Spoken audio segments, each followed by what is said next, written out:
The splash was louder than the laughter. I turned just in time to see my 8-year-old daughter disappear beneath the surface of the pool. AVA. My voice broke as I dropped everything in my hands and ran. She wasn't swimming. She wasn't playing. Her arms were moving wildly beneath the water, searching for something she couldn't find. The worst part wasn't that my sister, Vanessa, had pushed her. The worst part was that Vanessa was standing there with her phone pointed at the pool, smiling.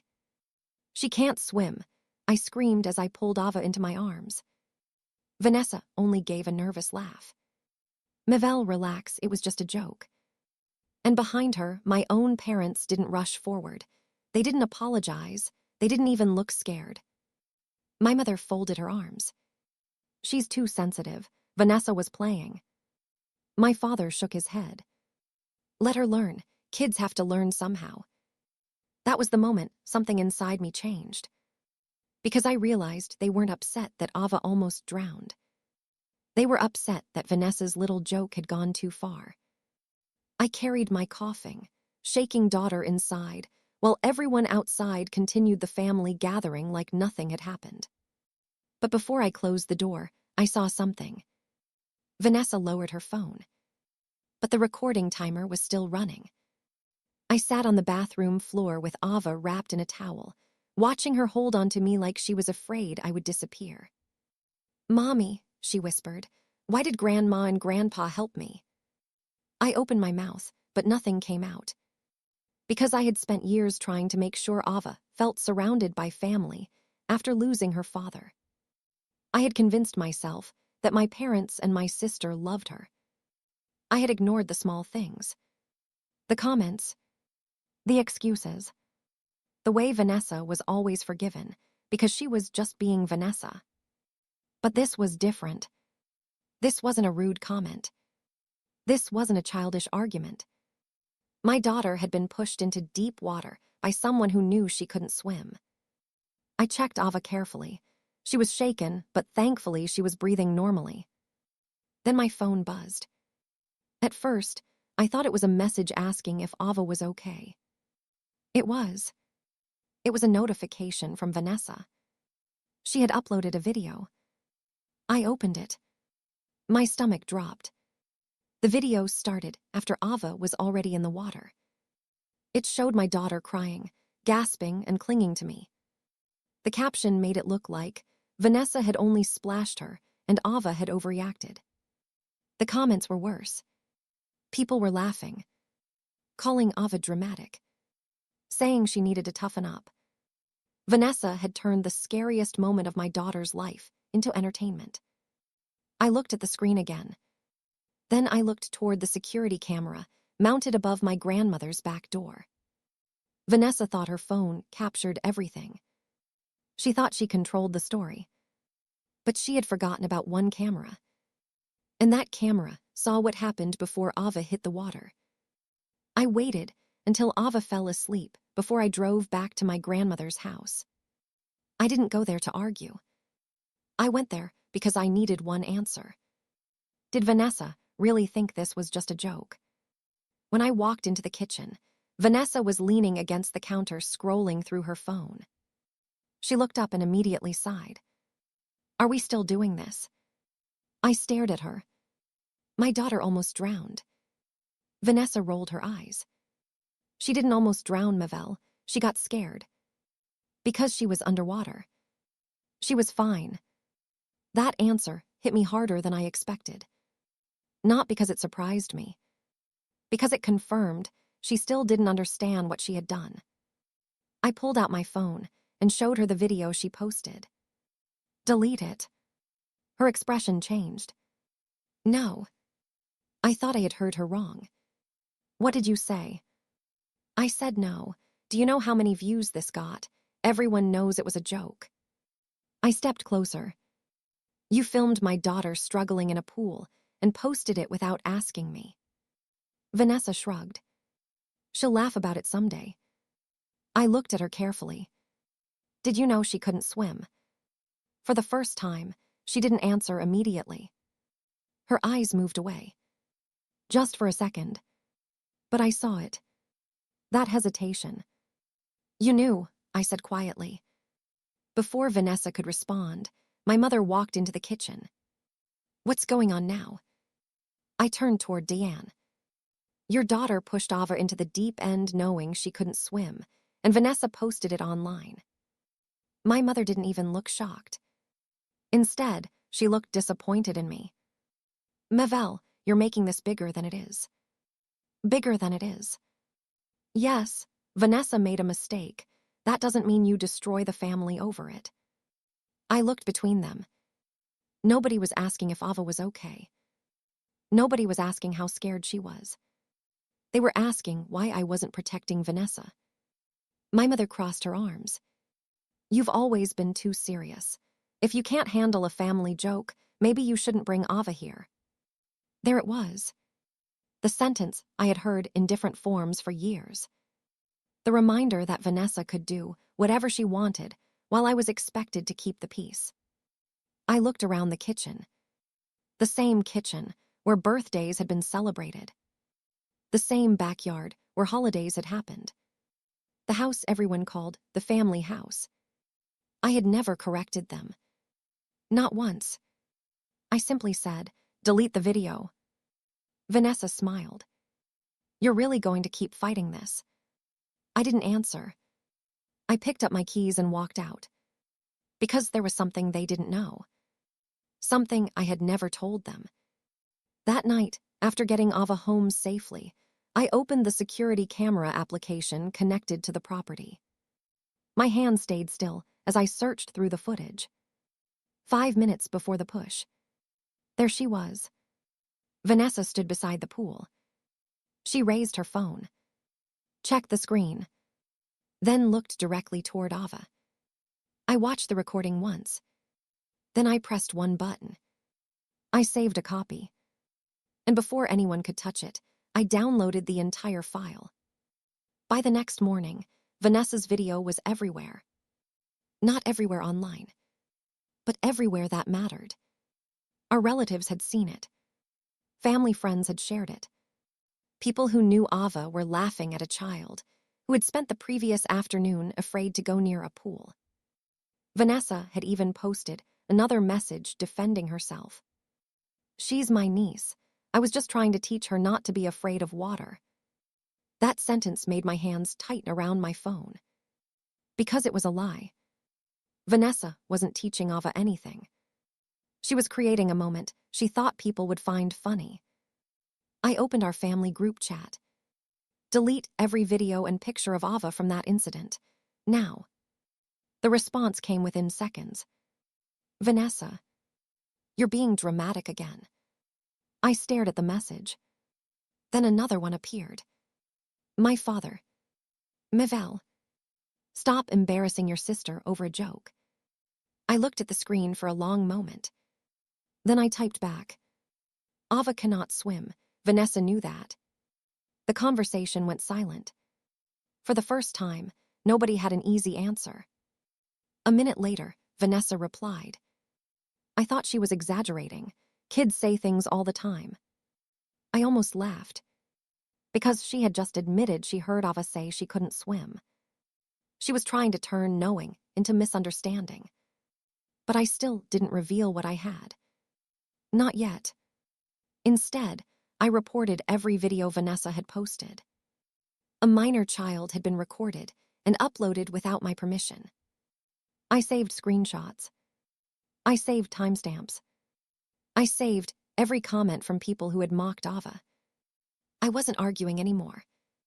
I was building a record. Then something unexpected happened. My cousin Rachel, who had laughed at the first video, sent a message. Wait, why was Vanessa filming before Ava even got in the pool? Nobody responded. Because that was the question nobody wanted to ask. Vanessa immediately attacked. Wow, so now everyone is accusing me. My mother called me moments later. I answered. What? Her voice was cold. You need to stop this. Stop what? Turning a family mistake into a public fight. I looked at the screenshots on my laptop. A public fight, Vanessa posted my daughter online. She apologized. She didn't. She said it was a joke. I closed my eyes. That was the problem. Everyone kept calling it a joke. Nobody wanted to call it what it was. Then my mother said the words she thought would end the argument. If you keep attacking Vanessa, you and Ava don't need to come back to this house. I looked toward the folder sitting on my desk. The folder I had kept hidden for months. The one with documents nobody in my family knew existed. I quietly asked, "Whose house?" There was silence. Then my mother hung up. I looked at the family group chat. Everyone who had defended Vanessa was still there. Everyone who believed I was overreacting was watching. So I typed one message. Tomorrow, at the house, everyone who defended that video should be there. I pressed send. And this time, I wasn't going there to argue. I was going there to show them something they never expected. The next afternoon, I arrived at my grandmother's house alone. I didn't bring Ava. I didn't want her anywhere near the people who had watched her fear and called it entertainment. When I walked inside, everyone was already waiting. Vanessa sat on the couch with her arms crossed. My parents stood near the fireplace. A few relatives were gathered behind them, clearly expecting some kind of apology. My father looked at me. "Are you ready to end this?" I placed my laptop on the table. No. The room went quiet. I'm ready for everyone to see what actually happened. Vanessa's expression changed. "What are you talking about?" I connected my laptop to the television. For a moment, nobody spoke. Then the screen turned on. The security footage began playing. No edits. No captions. No carefully chosen angle. Just the truth. Everyone watched as Vanessa walked toward the pool before Ava even arrived. They watched her lift her phone. They watched her check the screen. They watched her make sure she was recording. Then they heard her ask Ava, "Do you think you can swim across?" Ava's small voice answered, "No, I can't swim that far." The room became completely silent. Then Vanessa moved behind her and pushed. A few seconds later, Ava's arms appeared above the water. She was struggling. Vanessa didn't drop her phone. She didn't jump in. She kept recording. My mother covered her mouth. My father stared at the screen. For the first time, nobody had an excuse ready. Vanessa stood up. I was going to help her. I turned toward her. "After how long?" She froze. "You were recording." I thought she would pop back up. "She told you she couldn't swim." Vanessa looked away. That was the answer. Everyone saw it. The footage continued until I jumped into the pool. Until I pulled my daughter out. Until Vanessa finally stopped filming. A cousin who had shared the original video immediately pulled out her phone. "I'm deleting it." Another relative nodded. "Me too." Vanessa looked around the room. "So everyone is just against me now?" Nobody answered. Because the person who had been trying to make Ava look dramatic was suddenly the only person who looked exposed. Vanessa grabbed her phone and deleted the original post. "They're happy." I looked at her. "No." Her face tightened. "What else do you want?" "Accountability." My mother stepped forward. "Mavel, enough. This is still the family house. You can't destroy everything because Vanessa made one mistake." I reached into my bag. I pulled out a document folder. Before I could open it, the doorbell rang. Everyone turned. I walked toward the door and opened it. A property management representative stood outside, holding a small envelope. "Ms. Carter, I have the updated access codes and authorization paperwork you requested." The room behind me went silent. My father looked confused, then angry. "Why are you changing the locks?" I closed the door after the property representative left and walked back into the living room. Nobody spoke. For the first time since this entire situation began, my family wasn't looking at me like I was overreacting. They were waiting. My father looked at the folder in my hand. "Mevelle, what is this?" I placed it on the table. "Something I should have shown you a long time ago." My mother stared at the papers. "What are you talking about?" I opened the folder and turned it toward them. The first page had the information they never expected to see. The ownership transfer. The property records. My name. "This house belongs to me." Nobody moved. My father picked up the documents and read them slowly. Then he looked at my mother. "Is this real?" I answered before she could. "Grandma transferred the property to me before she passed away." The room went completely quiet. For months, everyone had called it the family house. They hosted gatherings there. They made decisions about the property. They acted as if being family gave them ownership. But it never did. I had allowed them to feel comfortable because I didn't want another family argument after losing Grandma. I wanted Ava to have memories there. I wanted that house to remain a place where everyone could come together.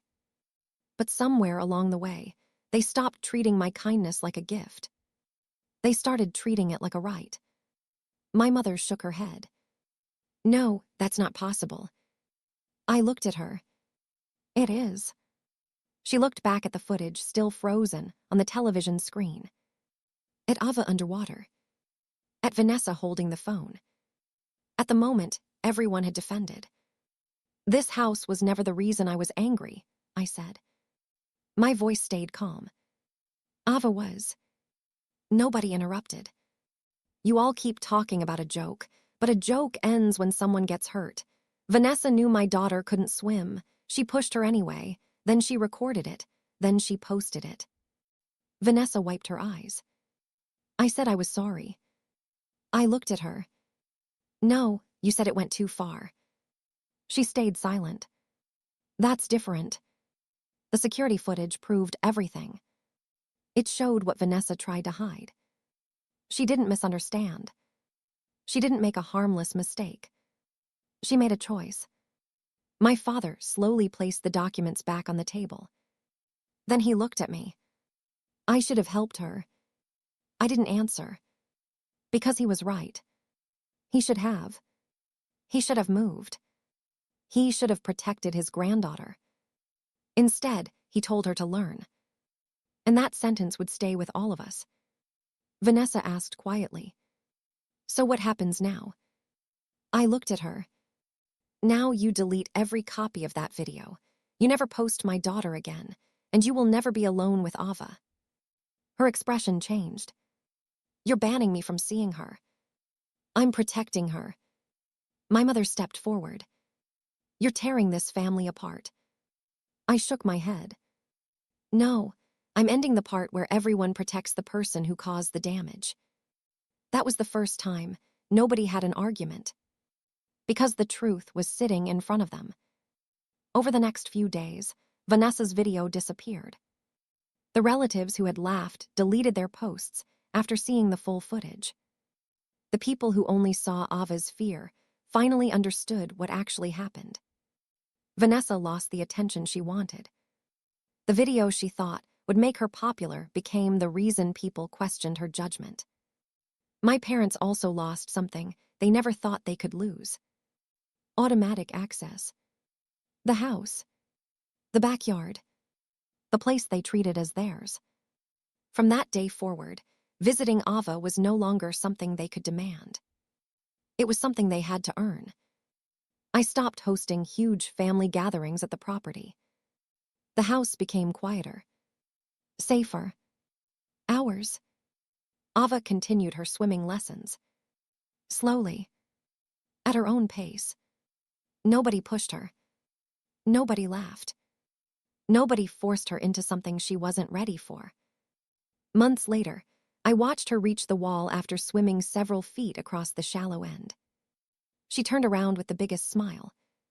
"Mommy, did you see?" I smiled. Yes, I saw. And that moment meant more than anything my family had tried to take from us.